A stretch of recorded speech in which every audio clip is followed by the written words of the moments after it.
বাংলাদেশের কালচারকে ধীরে ধীরে দূষিত করা হয়েছে, যাতে বাংলাদেশের মানুষের প্রকৃতপক্ষে আসল কালচারটা সবার চোখের সামনে আর না থাকে। বাঙালিদের কালচার আর বাংলাদেশিদের কালচার কিন্তু এক না।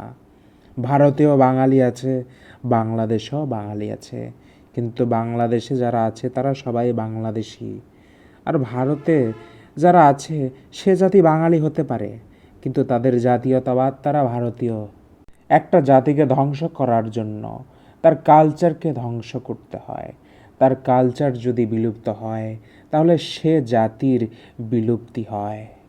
হতে পারে সে জাতির কালচার পাথরে ফোটানো হয়েছে, আর শত বছর পরে অন্য ভবিষ্যতের মানুষেরা সে কালচারটাকে মাটির নিচ থেকে খুঁড়ে খুঁড়ে বের করবে ফসিলের মতো।